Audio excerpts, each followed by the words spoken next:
We will start our program shortly, and I'm just telling you, ladies' washroom are on my left side, and the men's washroom on my right side. So if you need to use the washroom.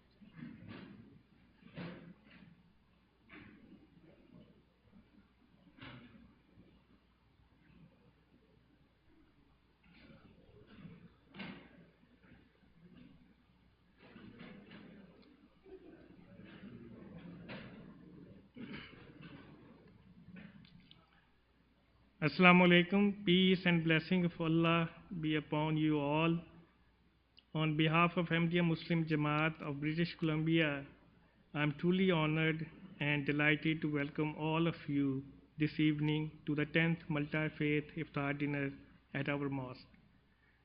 I would like to express my heartfelt gratitude for joining us this evening. It is an absolute pleasure to have you here with us.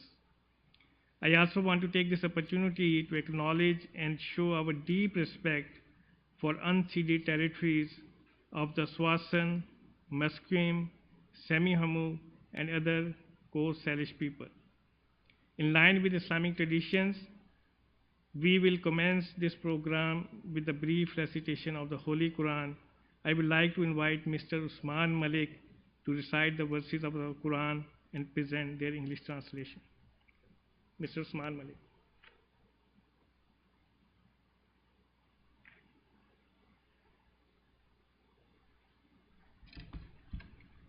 Assalamu alaikum. May peace be upon you. Recitation from the Holy Quran from chapter 2, verses 84 to 86. أعوذ بالله من الشيطان الرجيم. بسم الله الرحمن الرحيم. يا أيها الذين آمنوا كتب عليكم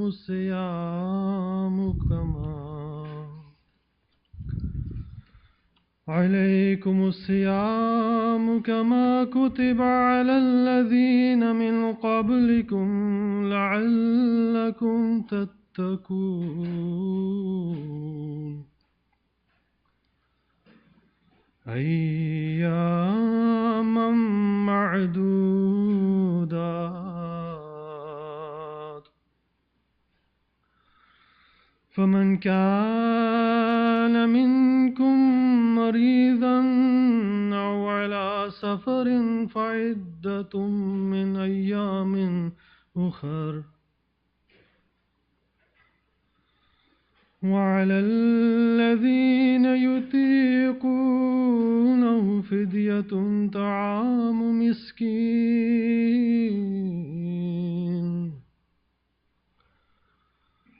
فمن طوع خيرا فهو خير له. ومن تصوموا خير لكم إن كنتم تعلمون.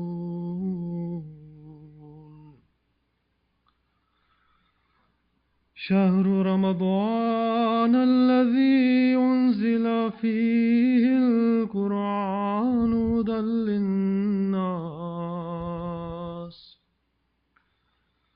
هدى للناس وبينات من الهدى والفرقان. فمن شهد منكم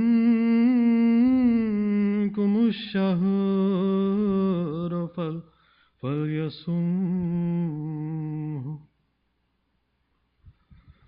ومن كان مريضا أو على سفر فعدة من أيام أخر.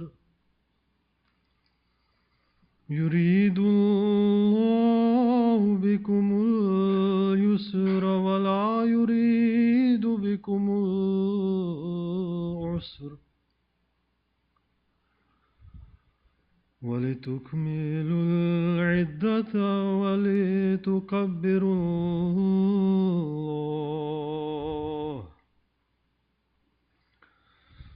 ولتكبروا الله على ما هداكم ولعلكم تشكرون.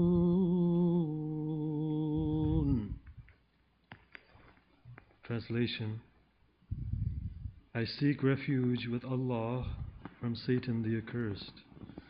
In the name of Allah, the most gracious, ever merciful. O ye who believe, fasting is prescribed for you, as it was prescribed for those before you, so that you may become righteous. The prescribed fasting is for a fixed number of days, but whoso among you is sick or is on a journey shall fast the same number of other days. And for those who are able to fast only with great difficulty is an expiation, the feeding of a poor man. And whoso performs a good work with willing obedience, it is better for him. And fasting is good for you if you only knew. The month of Ramadan is that in which the Quran was sent down as a guidance for mankind, with clear proofs of guidance and discrimination. Therefore, whosoever of you is present at home in this month, let him fast therein. But whoso is sick or is on a journey shall fast the same number of other days. Allah desires to give you facility, and He desires not hardship for you, and that you may complete the number, and that you may exalt Allah for His having guided you, and that you may be grateful. Thank you.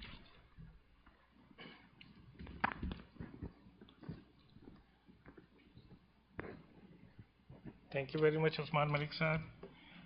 We have with us MLA Ginny Sims, and because of her busy schedule, she will leave after a few minutes.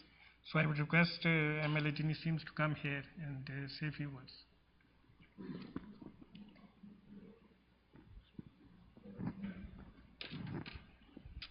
Good evening, everyone.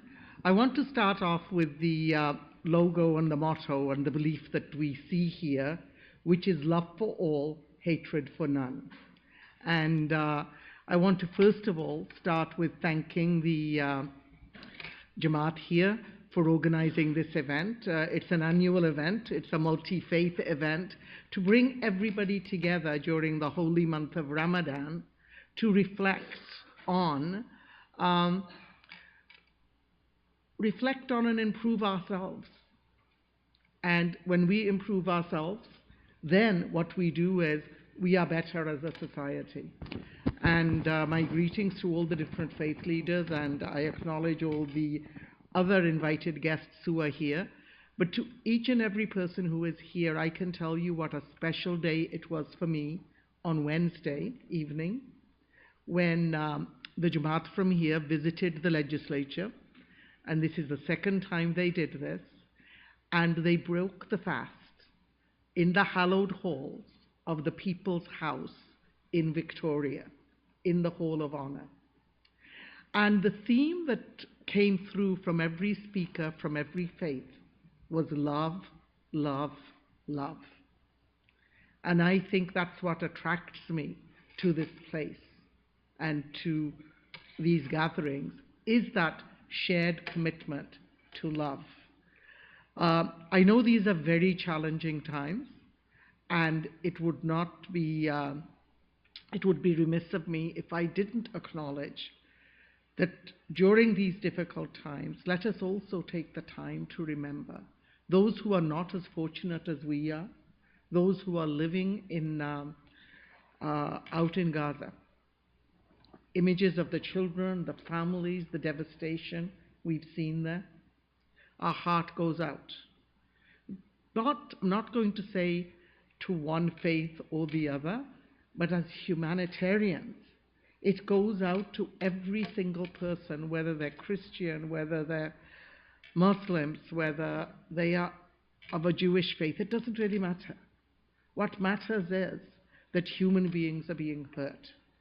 And that's where I want all of us to focus on love and spreading that word to everybody else as well, so that we can have peace and live together.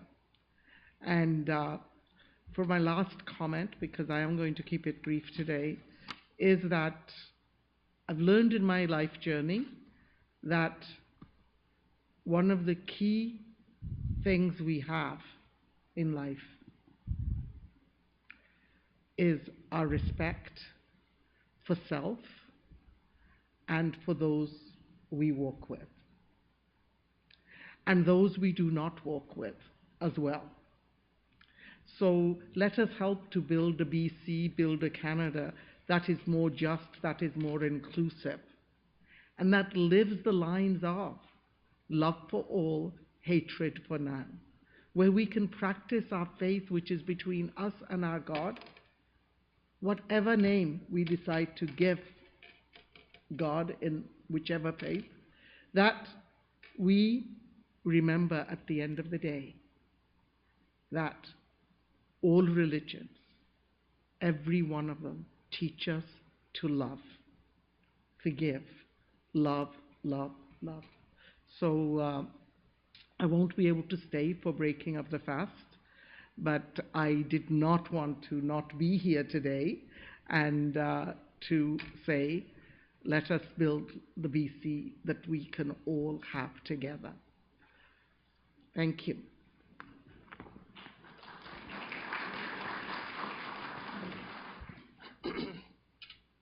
Thank you very much. Thank you very much, Jeannie Sims, for your kind words. And now I would like to invite our first speaker from Faith Leader panels. And our first leader from the Faith Leader panel is David Berson. David Berson, Executive Director of Ben Gurion University, Canada, for Western Canada, previously held leadership role at the Jewish Federation of Greater Vancouver. Passionate about interfaith programming, he aims to build bridges. David is married with 3 adult children born in Jerusalem. So I would like to invite him to share his thoughts about fasting from Jewish perspective. David Berson.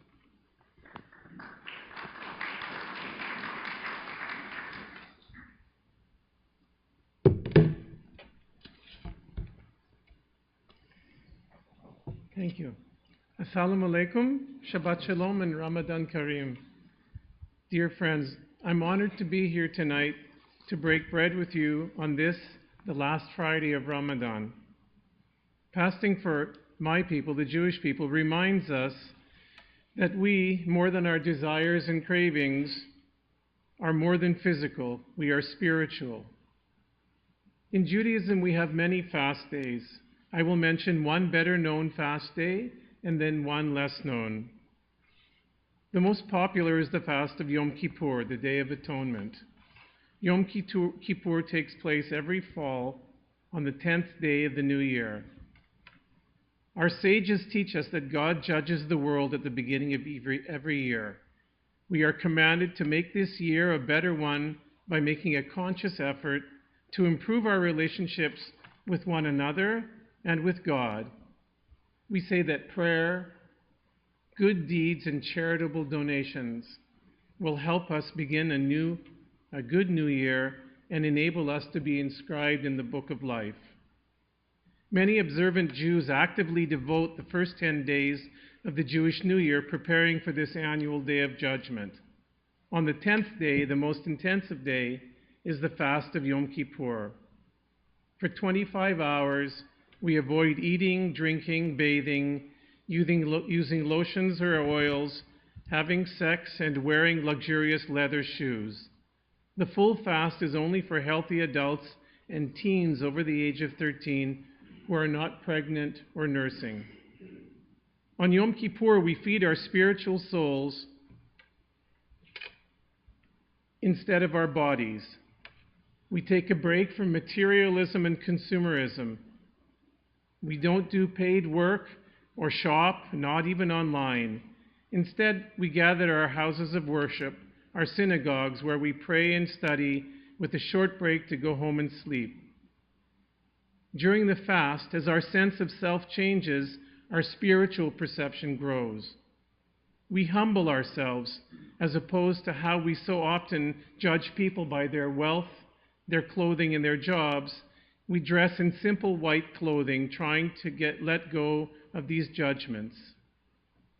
As one of my teachers, Rabbi Laura Duhan Kaplan, the Director of Interreligious Studies at the Vancouver School of Theology, who has spoken here before, points out, on Yom Kippur, no one shops at the expense of Whole Foods, the moderately priced Safeway, the inexpensive No Frills, or the free community food bank. Everyone is equal, judged by God, by our ethics, not our worldly success.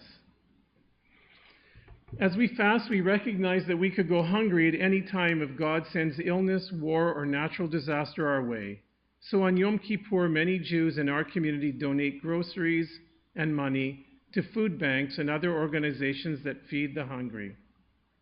Fasting is not a hardship, but a reminder from God about who we really are. Fasting allows us to quiet the noisy desires and focus on our soul to repair the world. This year, on the last day of the Jewish New Year, on the holiday of Simchat Torah, the day celebrating our Torah, and we begin our annual cycle of reading it all over again, we witnessed a Black Sabbath, a Black Shabbat in southern Israel, when entire families and their children were murdered and a nation was deeply traumatized. October 7th changed realities for so many members of our families in Israel, for entire Jewish communities around the world, and subsequently for so many of my cousins, entire cities and families in Gaza who found themselves in the middle of a war zone and catastrophic loss of life yet again. The past 6 months, today is 180 days, have been excruciatingly difficult, not only for both of our peoples and our faith communities, but for human beings around the world watching other human beings starve, be killed, and suffer unnecessarily. This war must stop. All fighting must end. The hostages must be returned. A negotiated ceasefire must take place immediately. Gaza must be rebuilt. People must be able to return to their homes and not to have to live in fear. We must work together for 2 states, for 2 people. For this reason, many Jews in my community of Or Shalom chose to observe a lesser fast known as Ta'anit Esther, a fast that takes place before the joyous festival of Purim, when Jews dress up and read the book of Esther about how a powerless people imagined that they had power and agency to not be oppressed. This fast often falls at the time of Ramadan. It is a sunrise to sunset fast, similar to the Ramadan fast. Many of us took the day this year to contemplate, to study, and to create space for our collective grief. It was an invitation for reflection and atonement, to come together in compassion and prayer, to mourn for those murdered and killed. We fasted as a physical intention of how we were feeling. As the sun set, we gathered and shared our fears through our feelings through silence, song, poetry, and prayer. When it was dark, we had our own Iftar, breaking bread and finding expressions for our feelings through art. We hugged one another with the inner conviction that even in the darkest times, things could turn around. So many people I know fasted this year out of pain for the individuals and the families whose lives were lost in Israel and Gaza, and out of compassion for the trauma inflicted on so many innocent people, all because of hate. May their memories be for a blessing. May their families know no further sorrow. While spiritual fasting alone won't heal the world, it can push us to start. Spiritual fasting helps us become people willing to work for healing. May we find the strength to create more opportunities to come together as faith communities and fast with the goal of bringing more love, having compassion, and seeing one another through dialogue and understanding by standing together. May we embrace our fasting for the betterment of humankind. Ramadan Mubarak.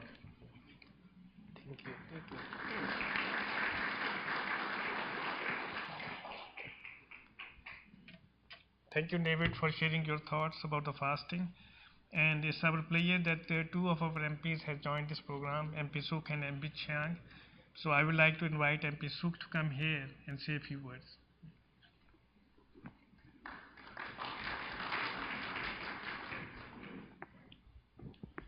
Assalamu alaikum.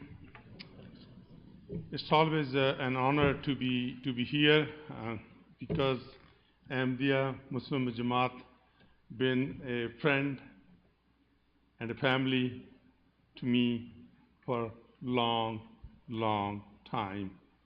Long before I got into the political arena, I met Mehdi Saab and he introduced me to the Jama'at, and it's always inspiring to come here because the love and the affection and the discipline that they show to all of us.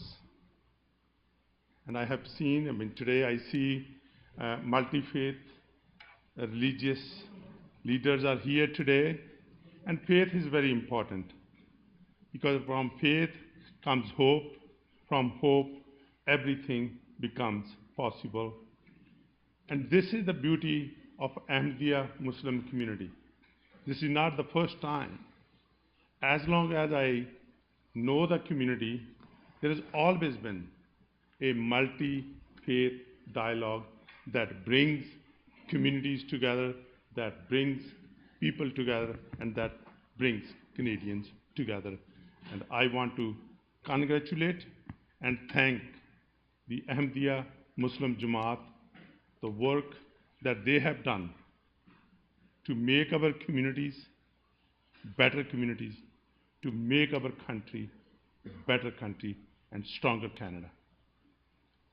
I want to wish also the Ramadan Mubarak, and I'm going to be probably apologizing because next week the Parliament House will be sitting and I might not be able to celebrate Eid with you here, but in my thoughts I will be with you.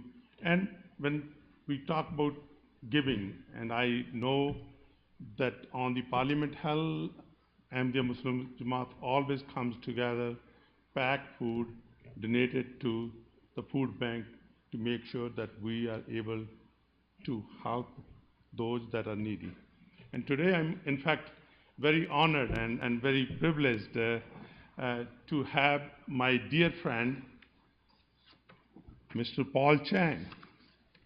Paul Chang is Parliamentary Secretary to the Minister of Immigration, Citizenship and Refugees, and I have the honor to chair the Committee on Immigration, Citizenship and Refugees, and Paul Chang and myself work very closely. He's such a fine gentleman, besides being a strong member of Parliament from Markham. Previously, Chief, he was in your field of duty. He was a police officer for decades before he joined us as a member of Parliament. I would love Mr. Chang to come to the podium to say a few words, if you don't mind. Sure. Right? Most welcome, sir. Please.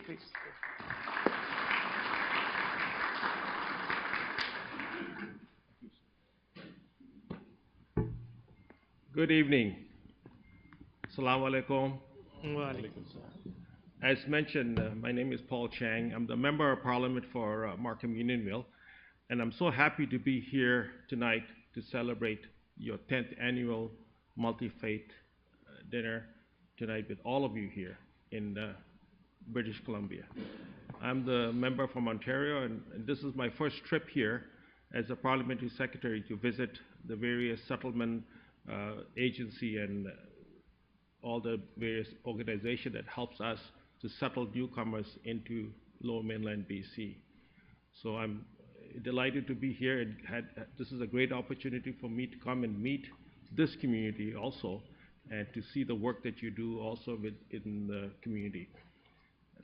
Assalamu alaikum ji, ख़वातीन हज़रात. मेरा नाम इन्होंने कहा कि है Paul Chang, और मेरा पैदाइश है कराची पाकिस्तान की, और मैं कराची में मैट्रिक पढ़ के मैं इधर आ गया. तो मुझे यहाँ 47 साल हो गया, और मुझे बहुत खुशी है कि मैं तो आपका जो हमारे जो भाई है आसिफ खान, उनके साथ मेरा दोस्ती 15 साल से ज़्यादा दोस्ती है उनके साथ. और इससे पहला मैं जब पुलिस में था तो आपका जो वान का जो मस्जिद पे मैं अक्सर जाते थे वहाँ, और मुझे बड़ा खुशी है कि आप बीसी में भी आए मैं, और आप सबसे मिल रहा हूँ आज. तो इंशाल्लाह मौके मिले आप लोग भी माकरम आइए, और आपसे भी वहाँ तारुफ करते हैं. और अगर मौका मिले आप ऑटो भी आइए, ऑटो में भी मुलाकात होगी. सो बहुत बहुत शुक्रिया आपका, इंशाल्लाह. Thank you.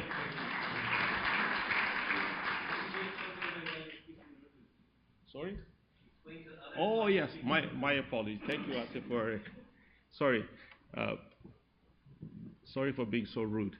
So I was just explaining to them, I'm born in Karachi, Pakistan. You know, I came here when I was 16.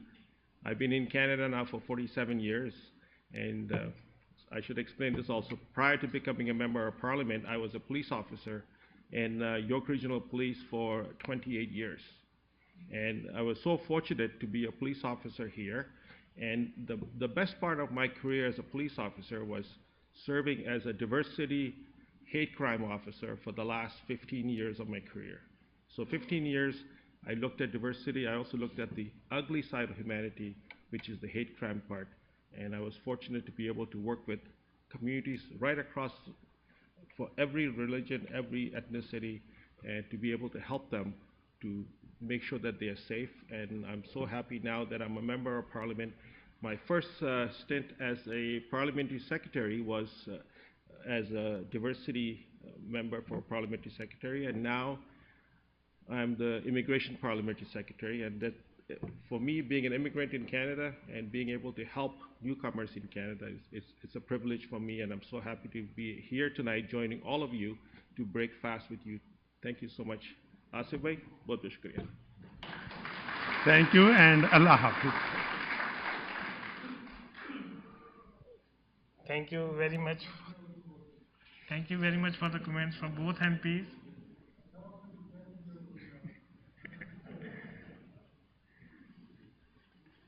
I think MP Chang can speak many other languages as well, Pashto and Punjabi as well. I'm right? Right? Yeah.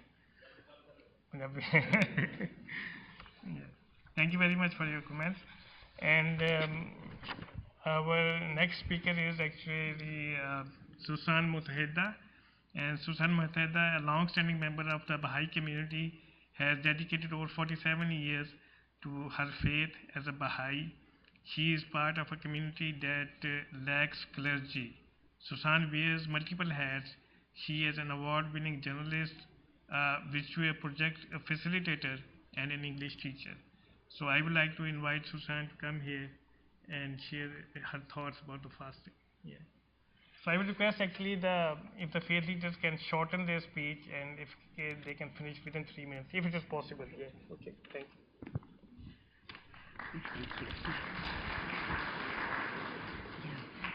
Yeah, I just wanted to reiterate what he said is there is no clergy in the Baha'i faith. So when we say leaders here, I'm not a leader. I'm just a member of the Baha'i, worldwide Baha'i community for 47 years. So the Baha'i faith is guided by elected institutions at the local, national, and international level. So I also wanted to throw a shout out to Matthew Sabet, who helped prepare this talk for tonight, and I thank him. You know what they say, teamwork makes the dream work. So just wanted to say good evening to you all, honored guests, esteemed members of various faith communities, and beloved friends.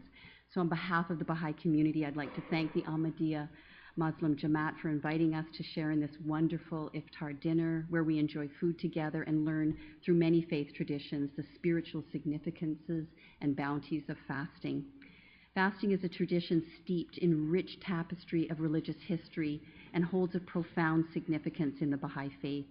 It is a practice deeply ingrained in the lives of the manifestations of God themselves, who in moments of intense communion with the divine embarked on periods of meditation and fasting to contemplate the mysteries of the universe and the nature of their sacred mission. Baha'u'llah, the founder of the Baha'i faith, says, "Verily, the religion of God is like unto heaven. Fasting is its sun, and obligatory prayer is its moon. In truth, they are the pillars of religion. We entreat God, exalted and glorified be He, that He may graciously enable all to observe that which He hath revealed in His ancient book." And as his son Abdu'l-Baha eloquently expressed, fasting serves as a catalyst for awakening the soul. It tenderizes the heart and elevates spirituality, allowing individuals to transcend the mundane and immerse themselves in the remembrance of God. Through this awakening, ideal advancements in spiritual understanding and growth inevitably follow, enriching the lives of believers and fostering a deeper connection with the divine.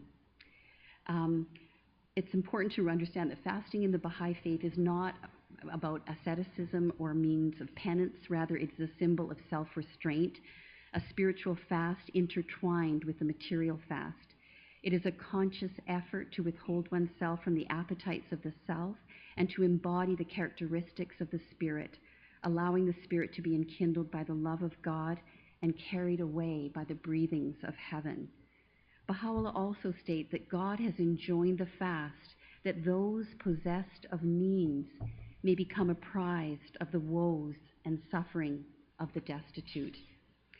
So in accordance with the teachings of Baha'u'llah, a 19-day period of fasting is designated each year. This sacred period, which coincides with the Baha'i month of Allah, which means loftiness, occurs from the 2nd to the 20th of March, immediately preceding the Baha'i New Year. During this time, Baha'is 15 years of age and older in good health observe the fast from sunrise to sunset, engaging in prayer, meditation, and spiritual rejuvenation. God's laws are His gifts to humanity. They draw us nearer to Him. They help us strengthen our spiritual or higher nature so that it becomes stronger than our lower nature or our ego. The biggest battle we each face in this life is between these two forces. Only one of them can be the master. So Baha'u'llah says that fasting is the supreme remedy and the most great healing for the disease of self and passion. And he acknowledges himself that the fast is difficult and toilsome, yet inwardly it is bounty and tranquility. We live in a world that continually reinforces the lower nature, so we must struggle and strive to strengthen our higher nature. Fasting and obligatory prayer are two ways we do this. Baha'u'llah refers to them as two wings to man's life. Blessed be the one who soareth with their aid in the heaven of the love of God, the Lord of all worlds. So as we gather here tonight, let us reflect on the shared values of fasting and spiritual devotion that unite us across diverse faith traditions. Let us recognize fasting as a universal practice that transcends cultural and religious boundaries, serving as a pathway to spiritual enlightenment and inner transformation. In closing, let us embrace the spirit of unity and solidarity that characterizes this gathering. May our shared commitment to fasting and prayer serve as a catalyst for building bridges of understanding and compassion among all peoples, fostering a world where love, peace, and harmony prevail. Thank you.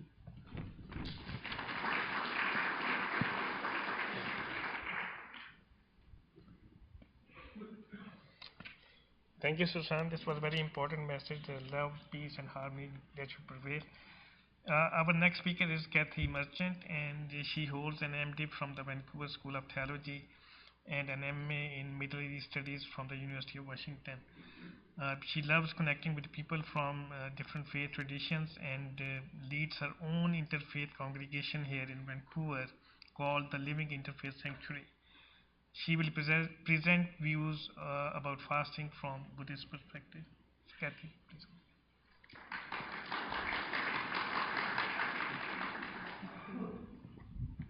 Assalamu alaikum. Thank you so much for inviting me tonight. So yes, in the Buddhist tradition, the Buddha promoted this idea of the middle way, which applies to many things in Buddhism, including fasting. So the reason for the middle way is, as many of you probably know, the Buddha was born as a very rich man in a very rich family as a prince. And when he was young, he had access to all the food and all the luxuries life could provide. But as he grew older, he finally went outside the city walls, outside the palace walls where he grew up, and he experienced suffering for the first time.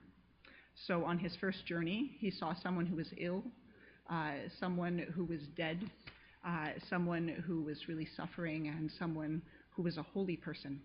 And he wanted to understand this, so he came back and started asking his family about the holy person, and realized that in pursuing a holy or a spiritual path, he could find some way to understand suffering in life. So he left and he joined an ascetic group that practiced a lot of fasting. And in that group, they ate very, very little. It said at one point he only ate 1 grain of rice a day. And he got so thin and so sick that if you ever see a statue of the Buddha as kind of this gaunt skeletal figure, that's showing him at that time when he's practicing this ascetic lifestyle. And because of it, he almost starved to death. So he realized that was too extreme. He ran across a young girl named Sujata who gave him rice pudding and nursed him back to health with that. And that's why still on Buddhist holy days, it's very common to have rice pudding as a kind of way of celebrating the Buddha getting his life back. And so he decided to meditate and to understand how to get past suffering. And in doing that, he discovered the middle way.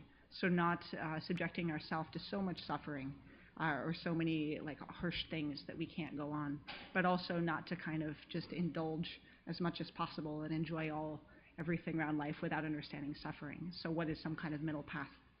So in following that now, in most Buddhist circles, it's very common for monks and nuns, and also people who've taken the precepts, like Bodhisattva precepts, to eat 2 meals a day, breakfast around 6 o'clock in the morning, and then lunch around noon, and to not eat after that, either permanently if they're a monk or nun, or just on certain holy days or certain days or while on retreat.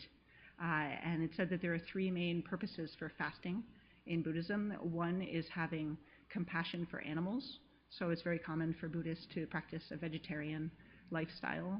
Or if you do eat meat, it's actually, this might sound a little strange, but to eat larger animals so that fewer animals have to die if you are going to eat meat, rather than very small animals where a great many of them have to die. So to reduce the suffering that we inflict on animals.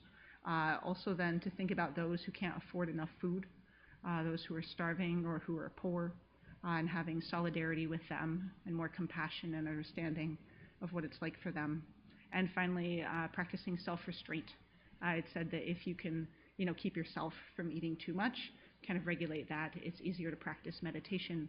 It's easier to practice other things that also help you live a more compassionate, balanced lifestyle. And finally, just because it weighs on so many of our hearts right now, the situation in Gaza and Israel, I wanted to lift up that the Buddhist Global Relief Fund has been so concerned about the situation that they've donated $50,000 to the World Food Program in hopes that this can get, especially to young children and families who need to eat. So I hope during this time of Ramadan that we all just have more compassion for one another, and that when we're not eating, we think about those who can't eat and do what we can to try to help all beings so we can all experience less suffering together. Thank you so much.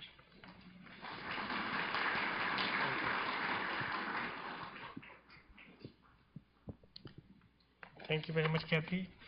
And we have with us our Delta Chief Police, Neil DeBoard. So I would request to please come here and say a few words, please.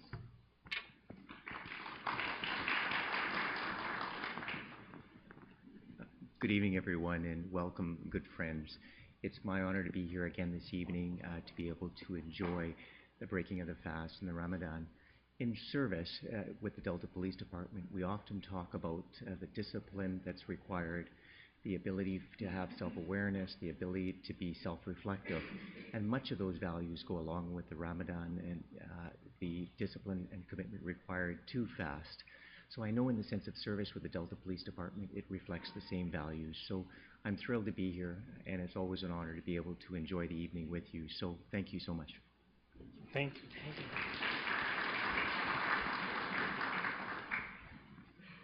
Thank you. Thank you very much. Thank you, Neil Report. We are distributing these dates actually, and it is a tradition actually, Islamic traditions.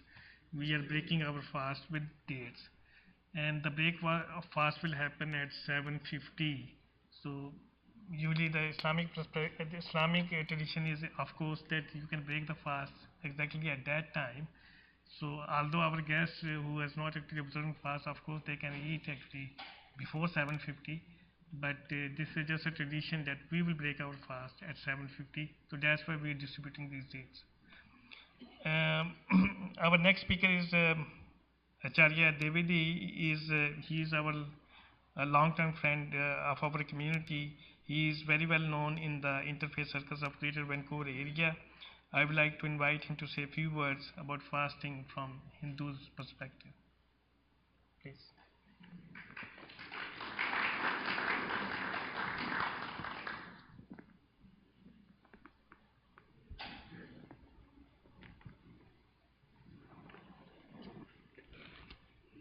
Namaste. Good evening. Sat Sri Akal. Assalamu alaikum and salam. I have been associated with the interfaith movement for more than 50 years in Canada. And with my association with the Ahmadiyya community goes more than 3 decades.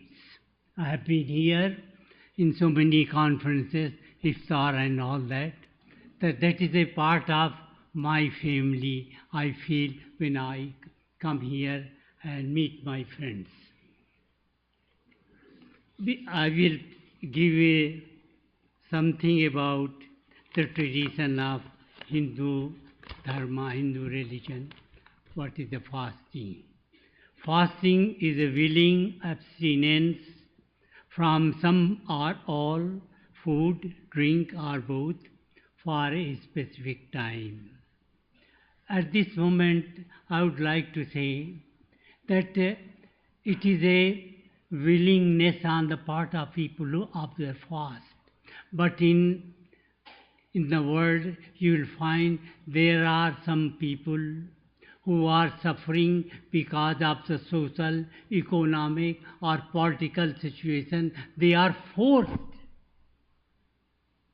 to maintain the fast. So I pray to God for the mercy and sympathy for those people. Fasting is an integral part of Hinduism. Individuals observe fasting based on personal beliefs and local customs.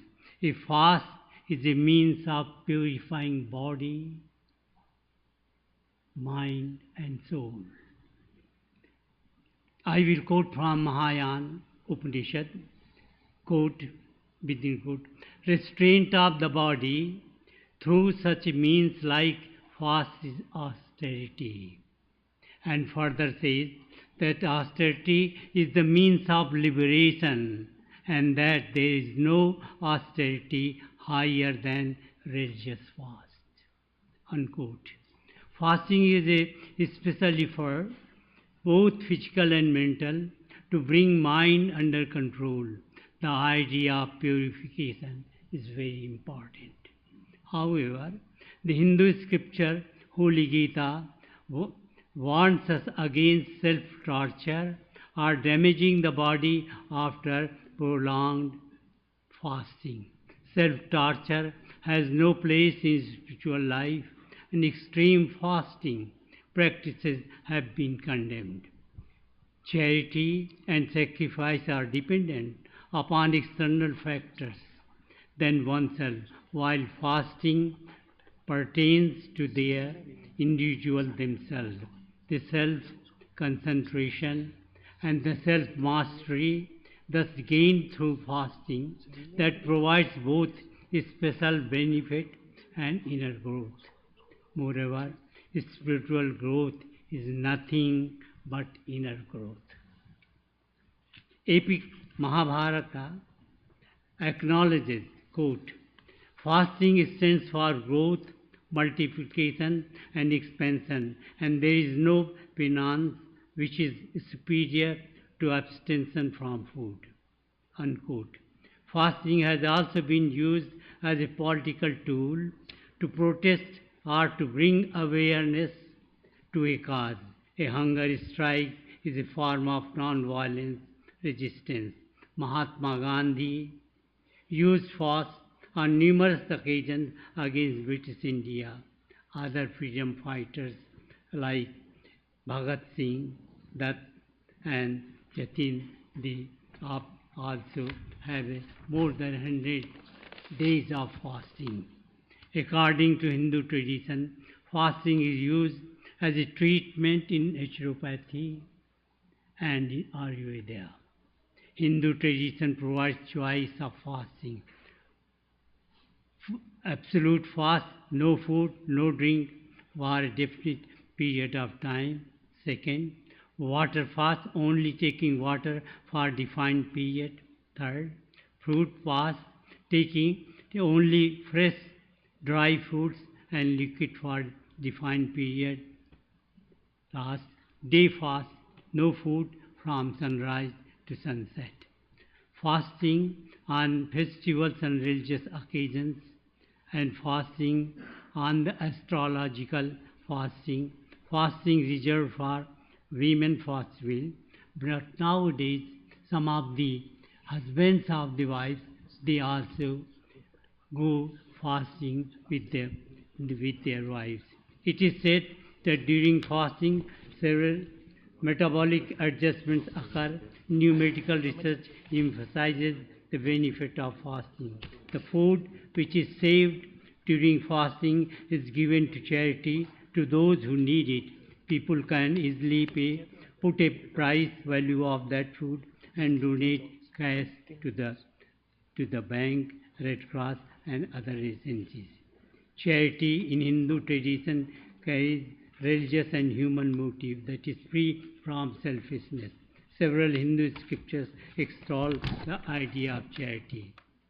Those who have peace will remain physically and spiritually healthy. During fasting, sting and worries are reduced as subconscious is freed from all that drives us confusion. Thank you very much. Thank you very much, and we have now few minutes left because at 7:50 we have to break the fast. And our next speaker is Mr. John Timms, and Mr. John Timms grew up in Calgary, born in the Church of Jesus Christ of Latter-day Saints. He served a 2-year mission in Southern California at the age of 19. Later he moved to Vancouver for work, initially as head of the human resources for Canada at the Southland Corporation. And 32 years ago, he founded his own investment company and currently serves as the humanitarian advisor for the Surrey stake of the church. So I would like to invite him to come here and share his thoughts about fasting.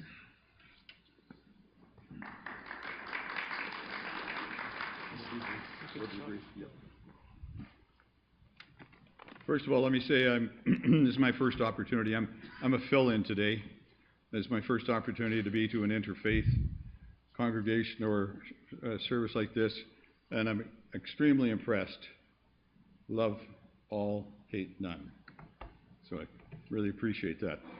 I just want to explain one little thing on there that he mentioned was that I'm the humanitarian advisor for what we call the Surrey stake in our church. The Surrey stake covers a fairly large area: Point Roberts, Tawasin, Ladner, Richmond, Delta, White Rock, Surrey, and parts of Langley.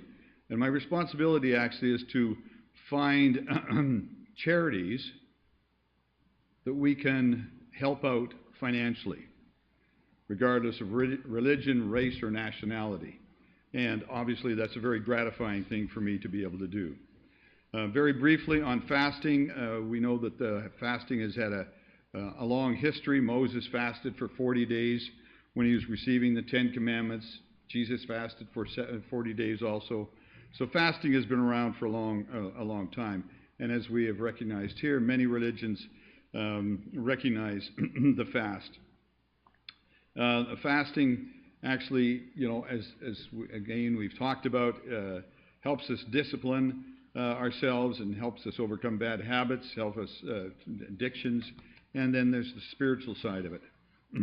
So when fasting is accompanied by prayer, we pray for the sick, for spiritual blessings, or special blessings, and other guidance. In our church, the Church of Jesus Christ of Latter-day Saints, commonly referred to as the Mormons, we fast only once a month. And I say only because I've heard the other people and how often they fast. Okay, we fast only once a month, and we fast from sun up basically to sundown, basically 2 meals, breakfast and then lunch, and we fast for spiritual for the spiritual and the temporal benefits. The temporal benefits are that we are encouraged to donate a generous offering to what we refer to as the fast offerings. And the fast offerings are then used for the poor, either inside our church or outside of the community. So again, relative to other religions, our fasting is very, very limited, but it has a very similar purposes of the other religions that have been here this evening. And again, I'm very thankful that I could be here and be a substitute for the other individual. Thank you. Thank you. Yeah. Come here. I'm going to skip my introduction. Bismillah Rahman Rahim. Assalamu alaikum. Thank you for everybody for making the time to attend today. My name is Asif Khan. I'm the National Secretary for Public Relations for the Ahmadi Muslim Jama'at. I'm grateful to the Vancouver chapter inviting me to come speak today and talk a little bit about Ramadan. I was speaking to a friend last year about Ramadan, and I explained to him that I was fasting, and not eating food for the entire day. And that particular person said to me, "Wow, I can't believe that you're not going to eat for an entire day. I don't think I've ever missed a meal in my entire life." Now, what motivates a Muslim to want to fast every single day for 30 days without water or coffee? You know, there's something that's going on inside that gets a Muslim excited about the month. And I was going to get into some of those points. I don't think I have a lot of time. But there's a few things that get developed. You know, fasting gives you discipline, gives you patience, gives you gratitude. When you commit yourself to doing this for 30 days, every single day, waking up early in the morning, there's a sense of accomplishment that is hard to explain. It's almost like somebody running a marathon, and when they get to the finish line, you feel that excitement and that accomplishment that you've done this. And so that's what is part of the reason why Muslims get pretty excited about Ramadan. The other aspect of Ramadan is that we all get together a lot. In the morning prayer, the evening prayer, getting together for breaking the fast. It's a time for community, for friendship, for family, and that goes on for an entire month, and it is deeply gratifying to be able to do that every single day, especially with family. Ramadan is also a time of giving. You learn about giving. You want to give. It makes you feel good.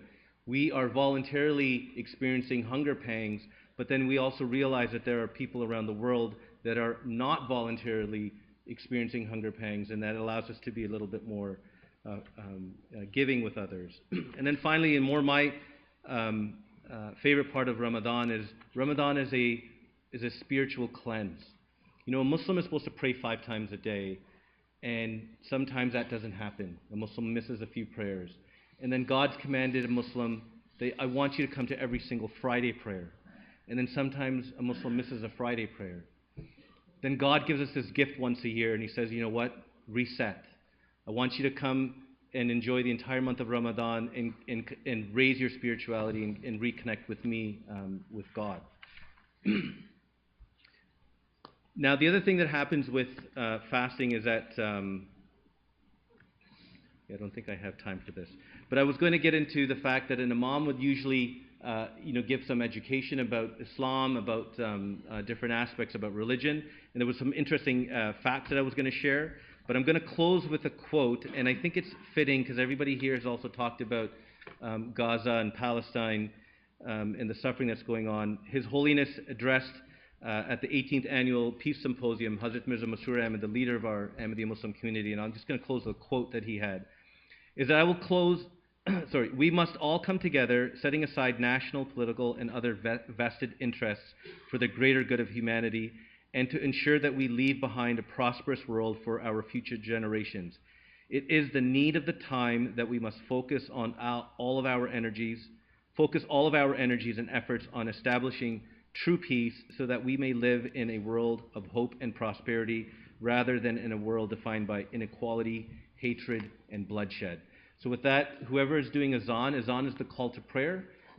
He will start the azan, and then those that have their dates are welcome to open their fast with us. Thank you.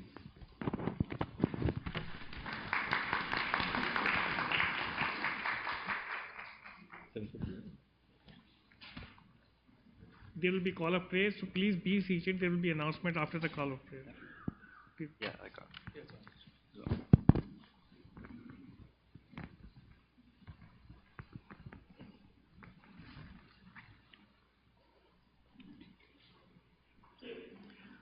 Allahu Akbar, Allahu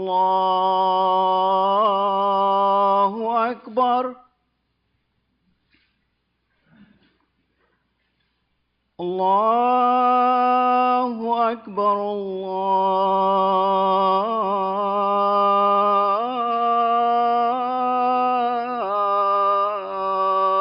Allahu Akbar. أشهد أن لا إله إلا الله.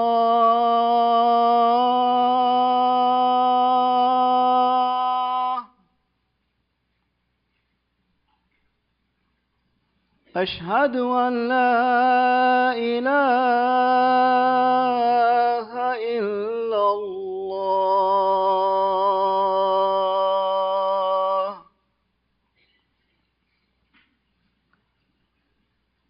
أشهد أن محمدا رسول الله.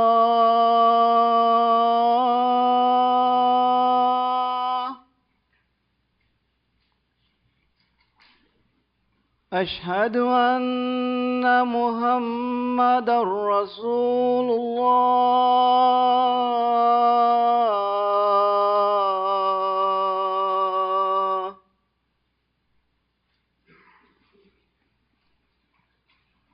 حي على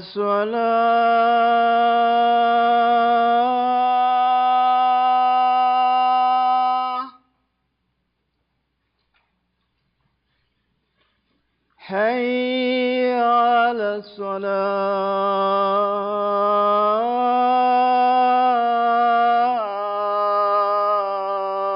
الصلاة.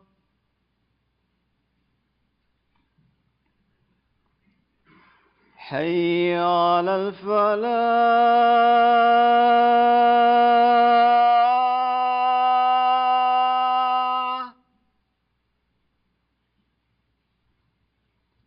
حي على الفلاح.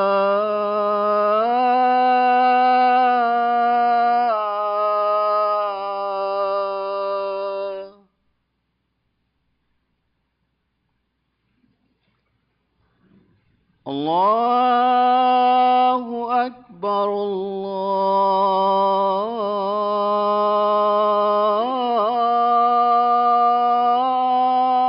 الله أكبر.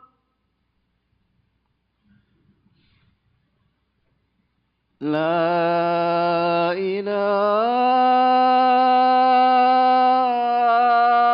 إلا الله.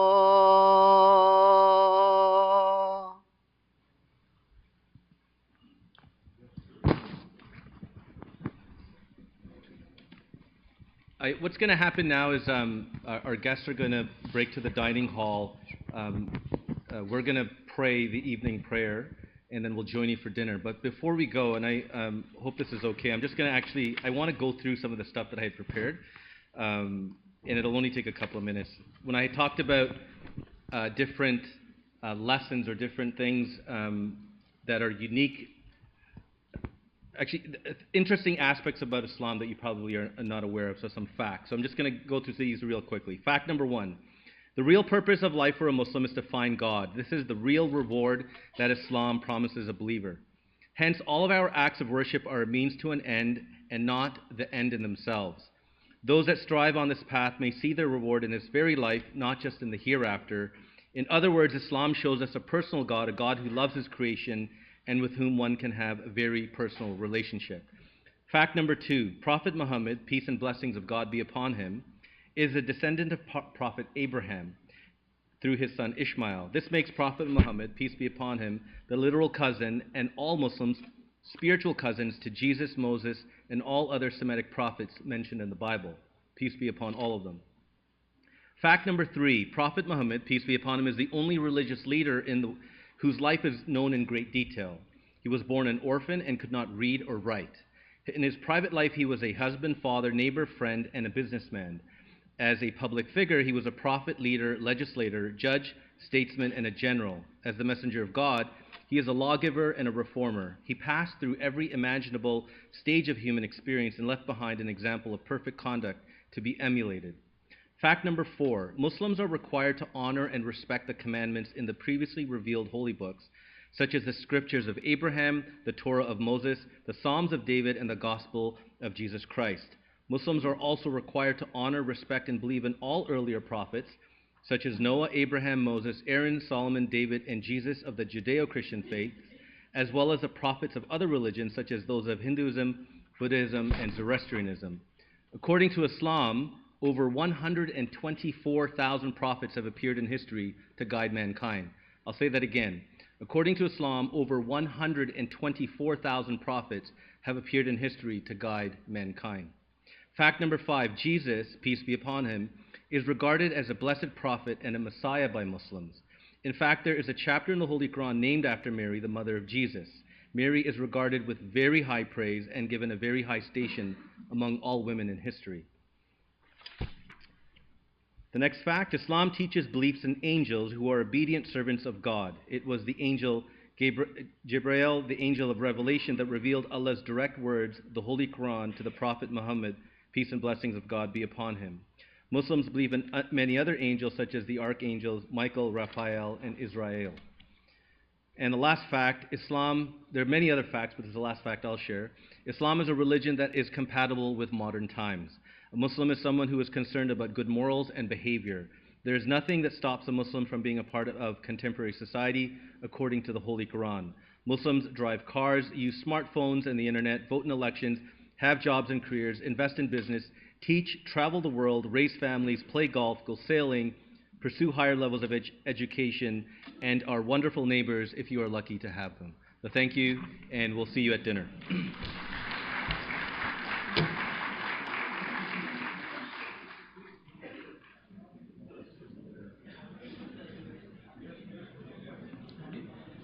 Guests are requested to please go to the gym area. Volunteers will guide you.